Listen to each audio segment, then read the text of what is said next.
नमस्कार, मैं एम के पांडे। हमारी धारा पर आपका स्वागत है। भगवान धन्वंतर आयुर्वेद शास्त्र के जनक, भारतीय संस्कृत के महान कवि, इनके बारे में हम सबको बहुत जानकारी है और हम यह भी जानते हैं कि भारत में या धरती पर आयुर्वेद का जो प्रादुर्भाव हुआ वो भगवान धन्वंतरि के महत्व या इनके प्रभाव से ही। तो अब इनके योगदान पर या ये कौन हैं और इन्होंने क्या किया, इस संदर्भ में तो न जाने कितना अधिक मैटर हमारे सामने उपलब्ध है। हम दो बिंदुओं पर आज इस वीडियो में चर्चा करेंगे कि हमारे ऐसे भगवान का प्रादुर्भाव कैसे हुआ, एक। दूसरा, वर्तमान में भगवान धन्वंतरि का क्या महत्व है। तो हम फिर से दोहरा दे रहे हैं, इस वीडियो में हम दो बिंदुओं पर चर्चा करेंगे, अपनी धारणा रखेंगे कि भगवान धन्वंतरि का प्रादुर्भाव कैसे हुआ और वर्तमान में इस भगवान धन्वंतरि का क्या महत्व है। तो हम अपनी बात को आगे बढ़ाते हैं। भगवान धन्वंतरि आयुर्वेद शास्त्र के जनक हैं। इनका प्रादुर्भाव हुआ तो इन्होंने आयुर्वेद की नींव रखी और प्राकृतिक चिकित्सा, जो जड़ी बूटियों से जो चिकित्सा होती है, उसको 8 खंड में बांटा और फिर उसका प्रसार किया। इनके बहुत सारे शिष्य हुए। उन शिष्यों में सुश्रुत का नाम सबसे महत्वपूर्ण है। सुश्रुत विश्वामित्र जी के पुत्र। सुश्रुत के साथ साथ कई ऋषियों महर्षियों ने आयुर्वेद में इनसे दीक्षा प्राप्त की और आयुर्वेद का पूरी दुनिया में प्रसार किया। अब आयुर्वेद हमारे सामने, वही आयुर्वेद आज उपलब्ध है और आयुर्वेदिक चिकित्सा पर कौन न विश्वास करे। अब इन्होंने मानव रूप में, भगवान धन्वंतरि जब मानव रूप में प्रकट हुए, उन्होंने जन्म लिया तो प्रयागराज में महर्षि भारद्वाज से उन्होंने शिक्षा प्राप्त की, आयुर्वेद की शिक्षा प्राप्त की, आयुर्वेद के महात्म्य को प्राप्त किया और फिर इस आयुर्वेद को विधिवत रचा और दुनिया के सामने उपलब्ध कराया। उसको 8 खंड में बांटा। जो 8 खंड इसके आते हैं, आयुर्वेद शास्त्र के जो 8 खंड आते हैं, 8 चिकित्सा पद्धति आती है, वह है काय चिकित्सा, बाल चिकित्सा, ग्रह चिकित्सा, ऊर्ध्वांग चिकित्सा, शल्य चिकित्सा, दष्ट चिकित्सा, जरा चिकित्सा और वृष चिकित्सा। यह 8 चिकित्सा है। इसके बारे में बहुत ज्यादा जानकारी उपलब्ध नहीं हो पाती है। श्रीमद् भागवत पुराण में भी भगवान धन्वंतरि के बारे में स्पष्ट रूप से कहा गया है कि इनके स्मरण मात्र से ही हमारे बहुत सारे दुख दर्द, बहुत सारी व्याधियां दूर हो जाती हैं। तो इनके महात्म्य पर तो न जाने कहां कहां चर्चा है। अब हम अपने उन दो बिंदुओं पर आते हैं जिनके बारे में हम चर्चा करना चाहते हैं। और जैसा कि हमने प्रारंभ में ही आपके सामने कहा था कि इनका प्रादुर्भाव कैसे हुआ, तो भगवान धन्वंतरि का प्रादुर्भाव कैसे हुआ, एक बिंदु। दूसरा कि वर्तमान में भगवान का वर्तमान से क्या संबंध है, क्या महत्व है वर्तमान में, तो इन दोनों बिंदुओं पर हम क्रमशः प्रकाश डालते हैं। तो जब देवासुर संग्राम चल रहा था, देवासुर संग्राम यानी देवताओं और असुरों के बीच में जब संग्राम चल रहा था, तो अंततः समुद्र मंथन का नंबर आया। समुद्र मंथन के दौरान भगवान धन्वंतरि ही अमृत का कलश लेके समुद्र से प्रकट हुए थे।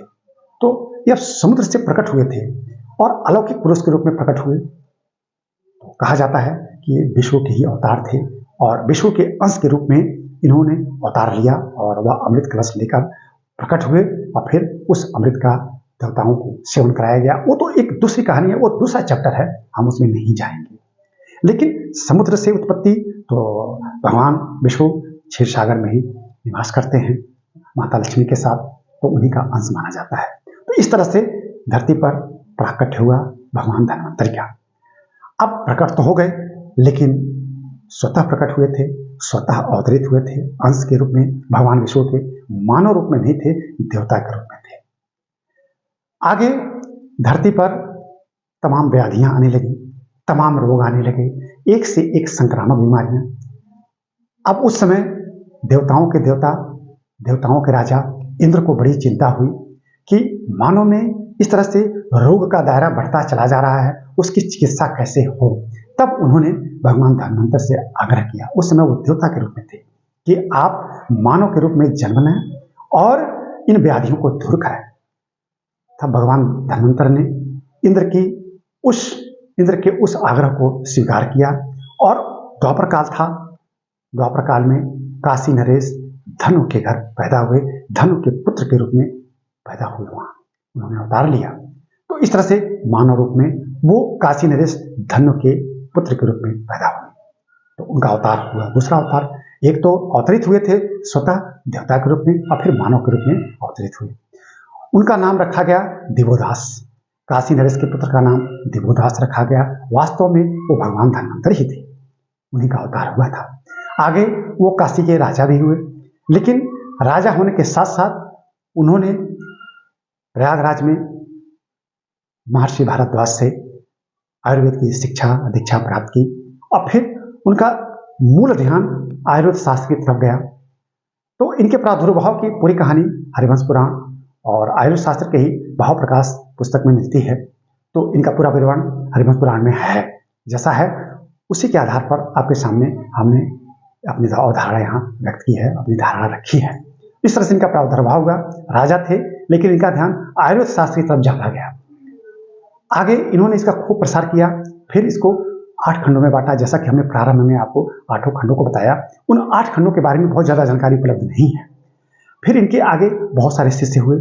शिष्यों में सुश्रुत थे जो कि विश्वामित्र जी के पुत्र थे, और बहुत सारे और ऋषि इनके शिष्य बने।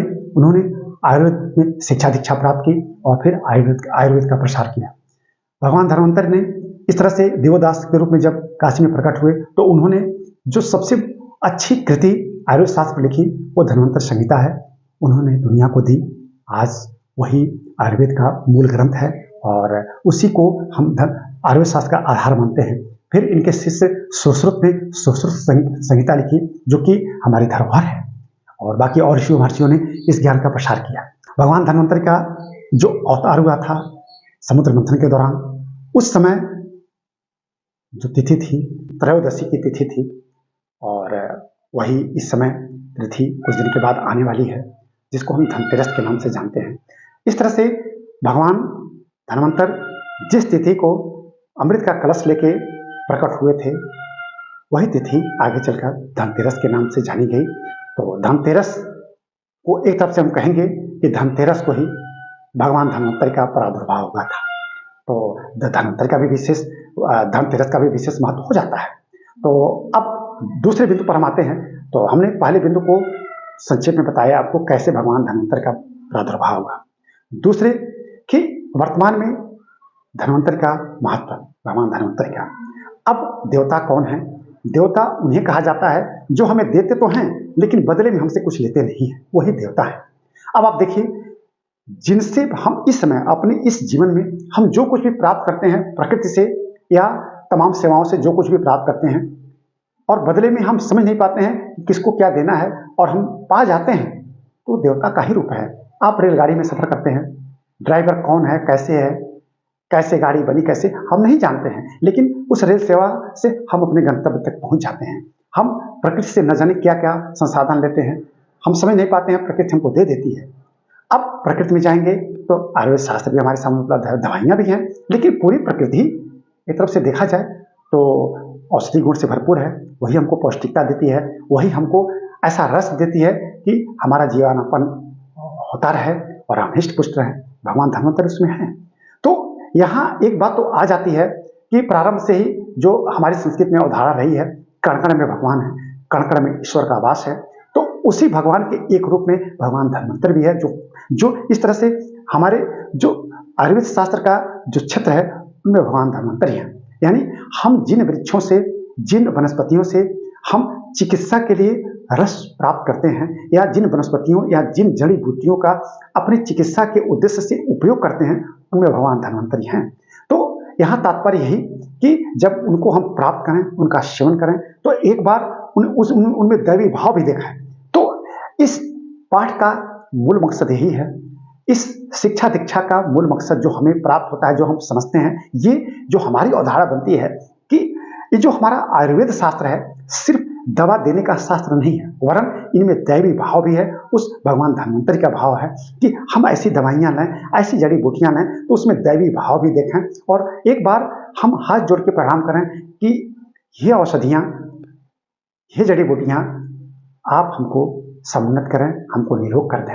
ये दैवी भाव, तो एक दैवी कृपा है। हमारी संस्कृति इसीलिए सबसे अनूठी है।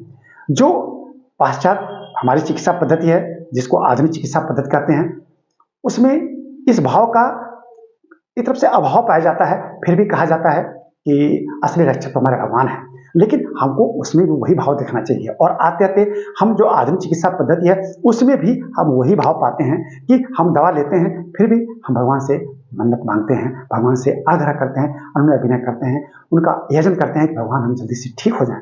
तो जो ये भाव हमारे हृदय में आता है कि भगवान हम जल्दी से ठीक हो जाएँ, कोई भी अगर बीमारी किसी को होती है तो एक बार हम ईश्वर को स्मरण जरूर करते हैं। वही ईश्वरीय स्मरण हमारा जो है वो धन्वंतरि का स्मरण है। तो हम यह जो आपके सामने अपनी बात रख रहे हैं, इस बात का मूल मकसद हमारा यही था कि हम जो भी चिकित्सा सुविधा लें, चाहे वो आधुनिक चिकित्सा पद्धति हो, चाहे आयुर्वेद चिकित्सा, चाहे होम्योपैथी चिकित्सा, जो भी चिकित्सा यूनानी सिद्ध जो भी हम चिकित्सा लें, उनमें हम दैवी भाव भी देखें। क्योंकि वह चिकित्सा जो हमें प्राप्त हो रही है, जो दवाइयाँ किसी भी स्तर की कोई भी दवाइयाँ जो हमें प्राप्त हो रही हैं, हमें नहीं मालूम है कहाँ से आई हैं, कौन बनाया है और कैसे कैसे बनी है, लेकिन वो हमको ठीक करती हैं। वो सेवा हमको मिल जाती है, हमको उसको ईश्वर का रूप मानना चाहिए, भगवान धन्वंतरि का रूप मानना चाहिए। तो हम जो अपनी बात आपके सामने रख रहे हैं, हमारा मूल मकसद यही था कि अगर हम यह मानते हैं कि कांगड़ में भगवान है, तो औषधियों में भी भगवान का रूप देखें। इसीलिए डॉक्टर को, चिकित्सक को भगवान की संज्ञा दी जाती है। तो जब चिकित्सक को भगवान की संज्ञा हम देते हैं, तो दवाइयाँ तो हो ही जाती हैं स्वतः। अब प्रश्न आता है कि उन दवाइयों में किस भगवान को देखें, तो हम भगवान धन्वंतरि को देखें। तो हमने अपनी बात को बड़े संक्षेप में आपके समक्ष रख दिया। जो हमने पढ़ा उसका एक अपने अनुसार हमने निचोड़ निकाला, और हो सकता है प्रस्तुति हमारी कमजोर हो और इसमें कुछ त्रुटियां हो गई हों, लेकिन हमारी भावना यही कि हम इसमें एक दैवी भाव देखें और उससे हम दूना लाभ प्राप्त करें। तो हम विश्वास करेंगे कि आप इस वीडियो को जरूर पसंद करेंगे, और इस वीडियो को तो देखेंगे ही अपने स्वयं, इस वीडियो को लाइक और शेयर भी करेंगे। और अब तक अगर आपने हमारे चैनल को सब्सक्राइब नहीं किया है, तो हम आग्रह करेंगे कि आप हमारे चैनल को अधिक से अधिक सब्सक्राइब करें, क्योंकि हमारे चैनल का भी दायरा खूब बढ़े और बहुत सारे श्रोता हमसे जुड़ें और हमारी बातों को सुनें। हमें बड़ा अच्छा लगता है जब हमारा चैनल सब्सक्राइब किया जाता है। तो हम इस वीडियो को ही बंद करते हैं। धन्यवाद।